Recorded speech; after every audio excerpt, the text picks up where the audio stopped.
Dentro de lo que es el trabajo práctico número 1, dedicado a lo que es el estudio del comportamiento del agua en reposo, hemos visto las aplicaciones en los temas de prensa hidráulica, piezómetros, equilibrio sólido, empuje sobre superficies planas y sobre superficies curvas.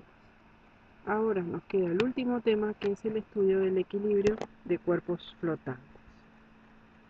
El equilibrio o el estudio del equilibrio de cuerpos flotantes se basa en lo que es el principio de Arquímedes, que se define como todo cuerpo total o parcialmente sumergido en un fluido en reposo recibe un empuje de abajo hacia arriba igual al peso del volumen del líquido desalojado. Vemos en estas imágenes cómo va actuando, ¿no es cierto?, el empuje. En el caso de que el cuerpo esté totalmente sumergido, obviamente el empuje es mayor, por lo tanto su peso dentro del agua disminuye, y en la medida de que el cuerpo va saliendo de su estado de sumergencia, como vemos ahí, va disminuyendo ese empuje, o sea, el volumen del líquido desalojado disminuye, por lo tanto el empuje.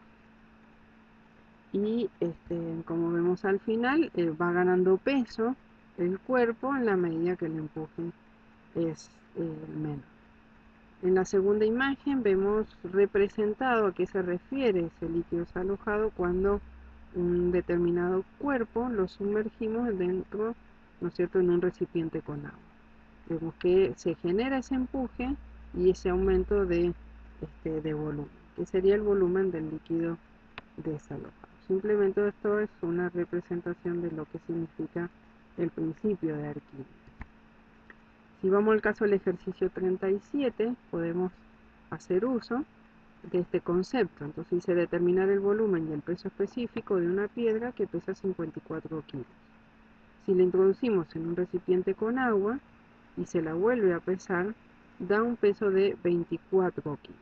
O sea que la piedra fuera del agua pesa 54 kilos y dentro del agua pesa 24 kilos. Quiere decir que está actuando ahí el empuje en sentido ascendente, que es la diferencia entre ambas. O sea que el empuje son 30 kilos. Para poder determinar el volumen, hacemos uso de la definición de empuje, que es el peso del volumen del líquido desalojado. O sea, al estar totalmente sumergido, ese volumen es el volumen de la piedra.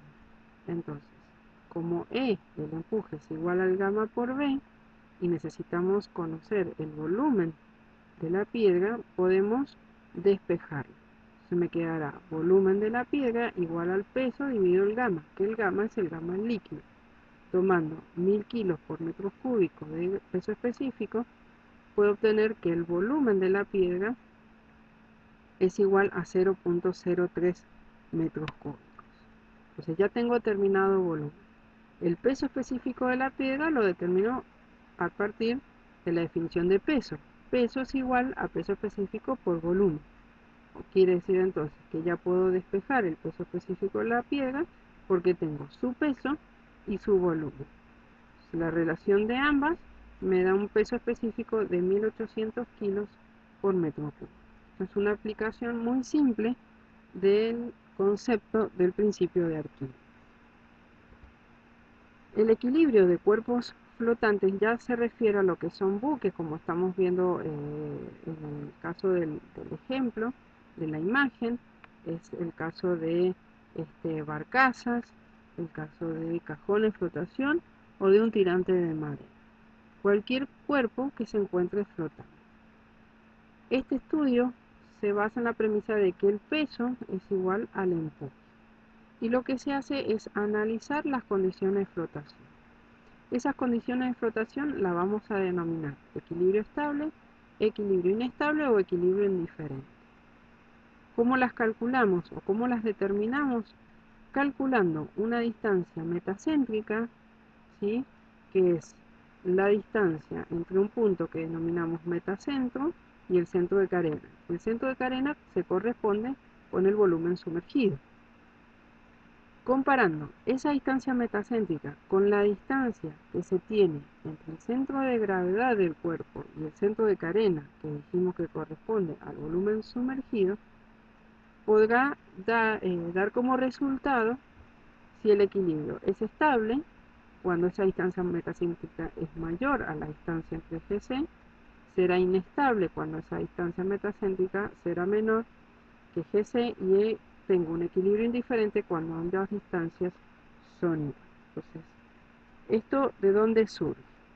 Del simple hecho de analizar que, por ejemplo, si yo tengo un cuerpo en el que el centro de carena está por arriba del centro de gravedad, vemos que el empuje tiene sentido ascendente y el peso tiene sentido descendente.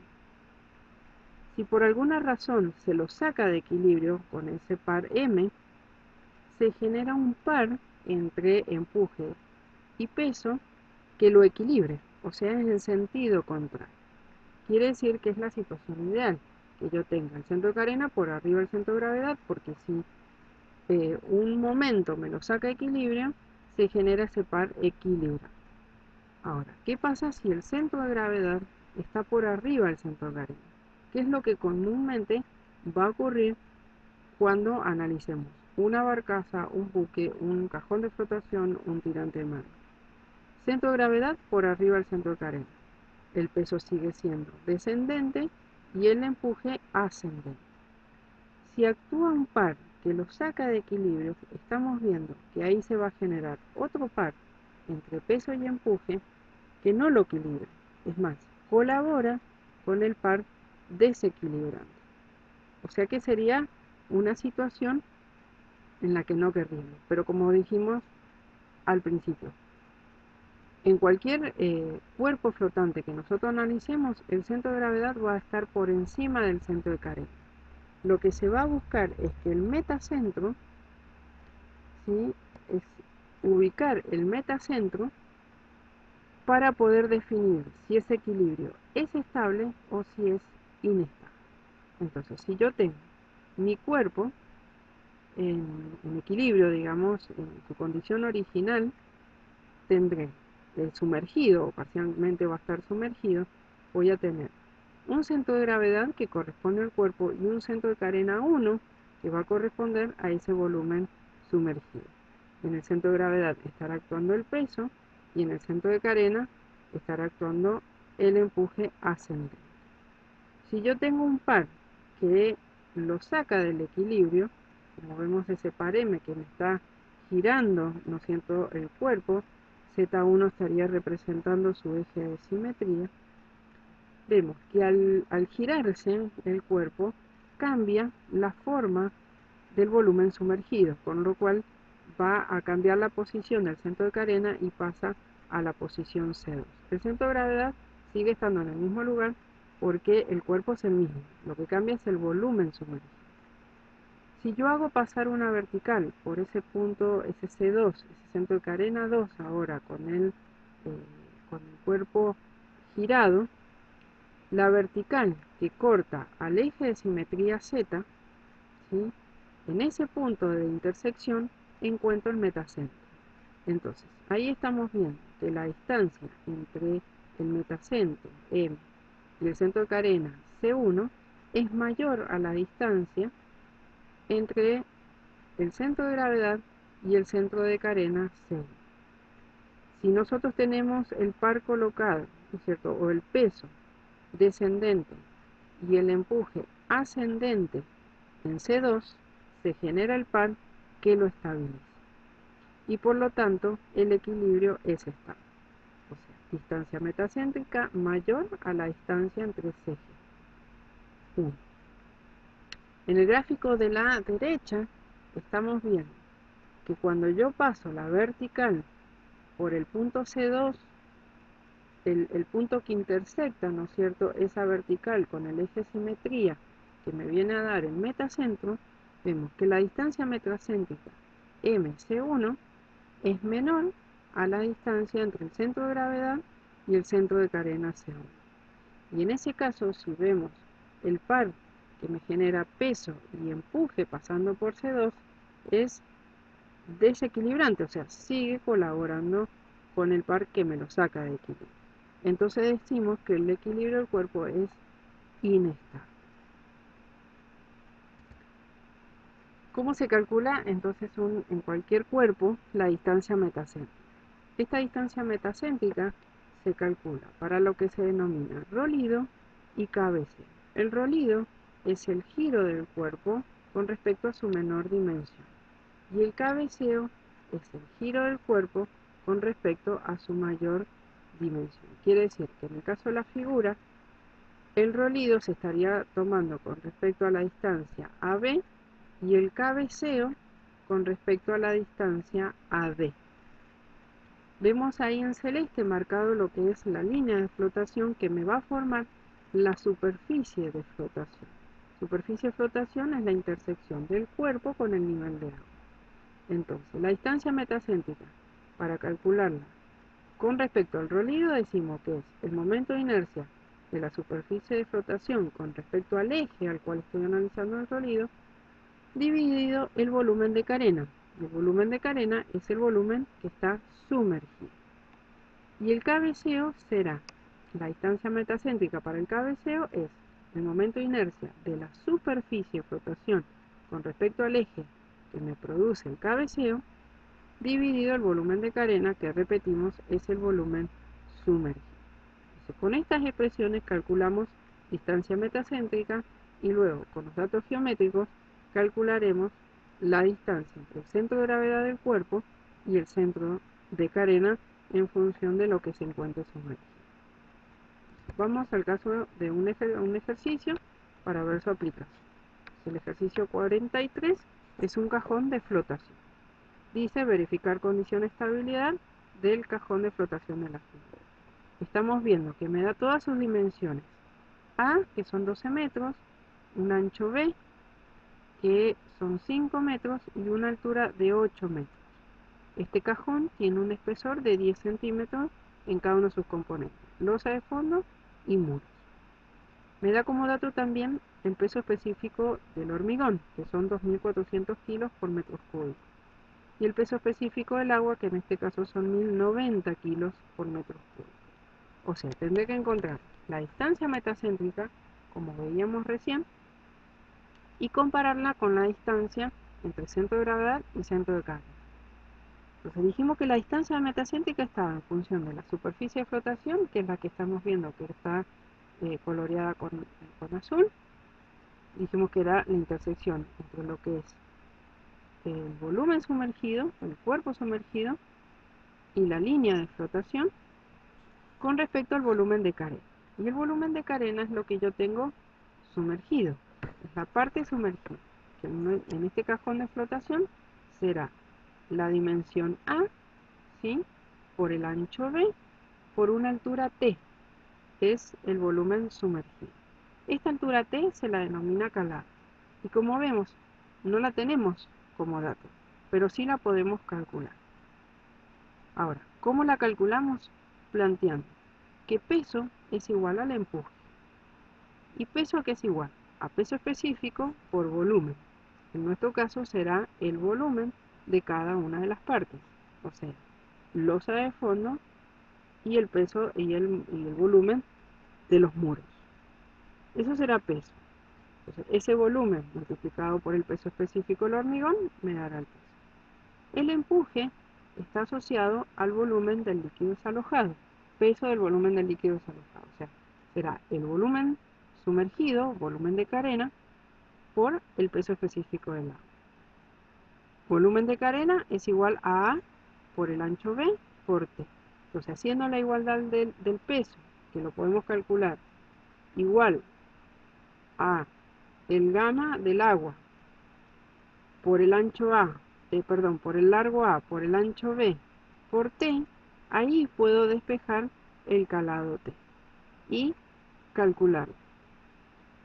Entonces, en el primer paso del ejercicio, calcula este calado para ya saber cuánto es mi volumen de carena, para luego calcular la distancia metacéntrica y además la distancia entre GC, centro de gravedad y centro de carena.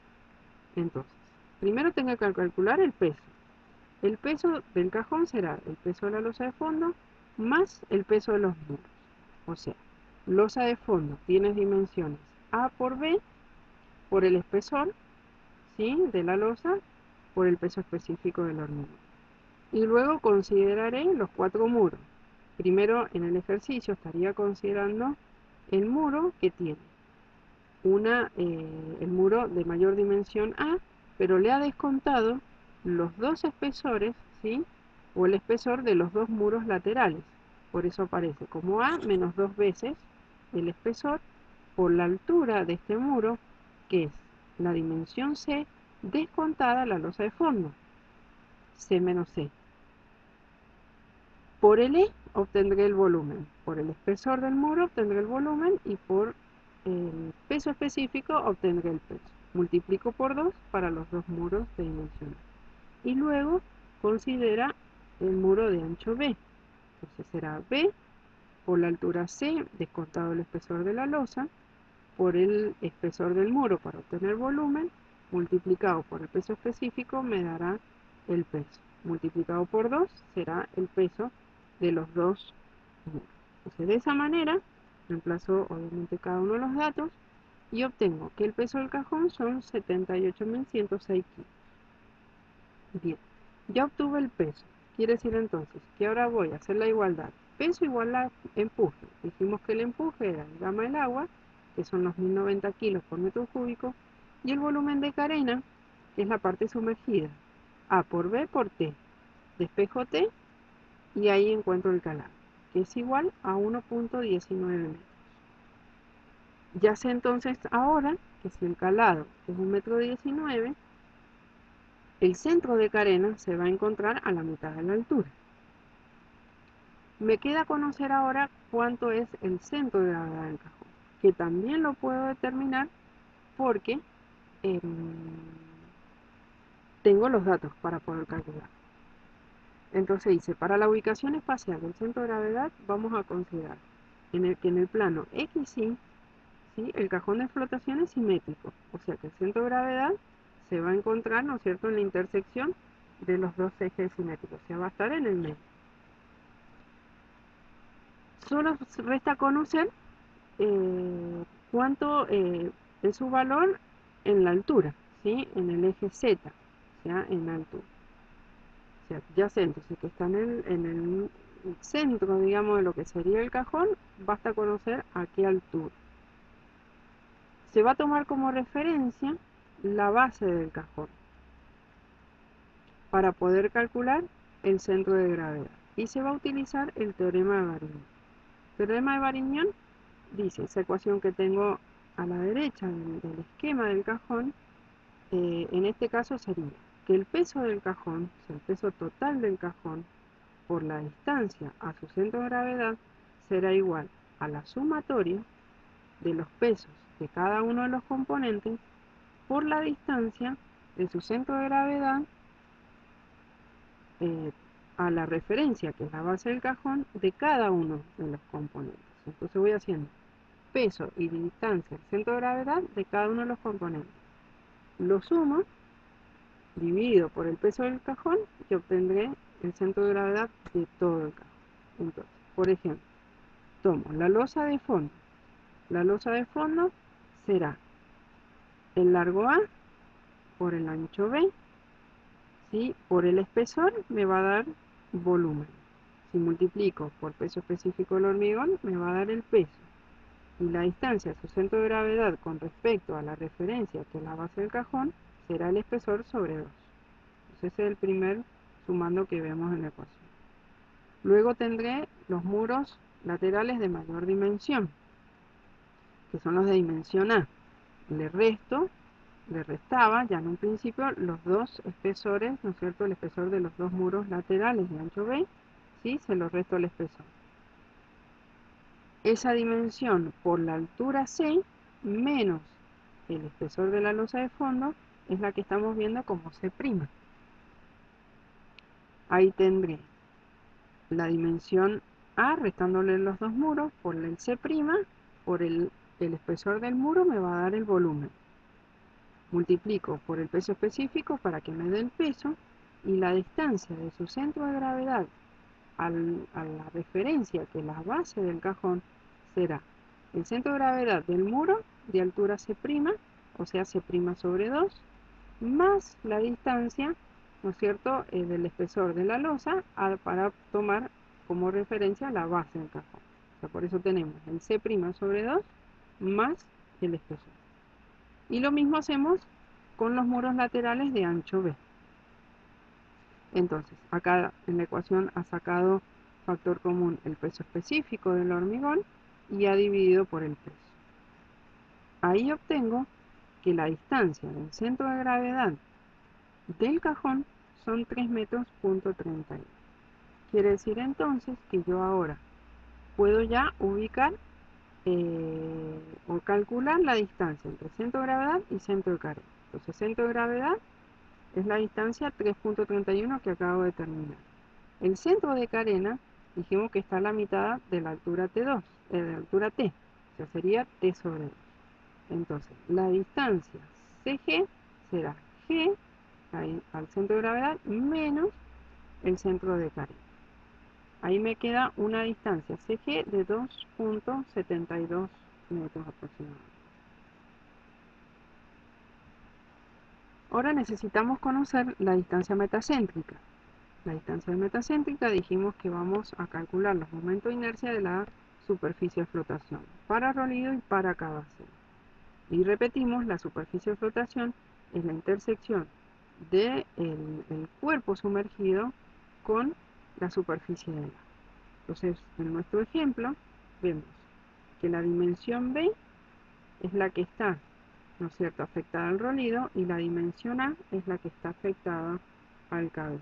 O sea que sacaré para el rolido momento de inercia de, ¿no es cierto?, la superficie de flotación con respecto al eje X, y para el cabeceo haré momento de inercia de la superficie de flotación con respecto al eje Y. Entonces, rolido, se gira alrededor del eje X. Distancia metacéntrica es igual al momento de inercia de la superficie de flotación con respecto a X dividido el volumen de carga. Momento de inercia de una sección rectangular con respecto al eje X, para nuestro caso, será, dijimos, que estaba afectado el ancho B. O sea, me queda como B al cubo por A sobre 2. Y el volumen de carena ya sabíamos que era la dimensión A por el ancho B por la altura del calado T. Reemplazo, simplifico y obtengo que la distancia metacéntrica es 1,75 m. Y resulta que al compararlo con la distancia CG, resulta menor a esta distancia. Por lo tanto, el equilibrio es inestable al rolido. En el caso del cabeceo, hago momento de inercia en la superficie de flotación con respecto al eje Y dividido volumen de carena. El momento de inercia en la superficie de flotación con respecto al eje Y tenía en cuenta a la mayor dimensión, por lo tanto es A al cubo por B dividido 2. Y volumen de carena sigue siendo A por B por T. Reemplazo, simplifico y resuelvo. Yo obtengo que la distancia metacéntrica con respecto al eje Y son 10.08 metros. En este caso, sí es bastante mayor a la distancia CG de 2.72 metros, por lo tanto, el equilibrio es estable al cabeceo. Quiere decir entonces que si el rolido me está dando un equilibrio inestable, tengo que hacer un redimensionamiento del cajón de flotación para poder obtener que el centro de gravedad baje, ¿sí?, y la distancia metacéntrica, digamos, suba de alguna manera también, para que se cumpla que esta distancia metacéntrica es mayor a la distancia CG. Y ahí sí obtener el equilibrio. Entonces tengo que redimensionar el cajón. En el caso del ejercicio 47, dice, en el agua, tal como aparece en la figura, está situada una pieza de madera que pesa 500 kilos y tiene el centro de gravedad a 0,5 metros, por debajo de la superficie superior. La pieza tiene un calado de 0,5 metros. Averiguar si el objeto es estable. Entonces tengo una pieza de madera con la forma que estamos viendo en la figura y ya me está dando la ubicación del centro de gravedad de esta pieza y el calado, que es 0,5. O sea que por ese por ese 0,5 tomado desde el fondo, digamos, de lo que sería la pieza hacia arriba, estaría pasando la línea de flotación.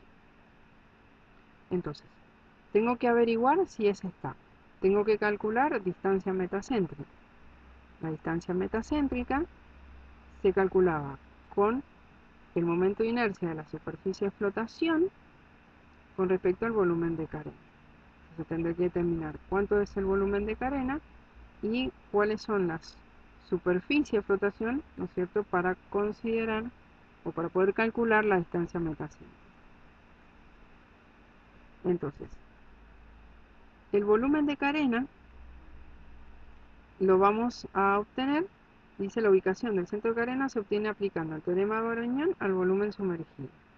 El eje X, respecto del cual se toma momento, es la línea de flotación. Ahí, como lo vemos en la imagen, X dice superficie de flotación. Sobre esa superficie de flotación me da el ejercicio el dato de que estaría ubicado el centro de gravedad. Entonces, el centro de carena lo vamos a determinar, ¿no es cierto?, por Varignon y considerando el volumen sumergido. O sea, que el volumen de carena lo calculo en función de estas superficies que veo que están sumergidas, A1 y A2.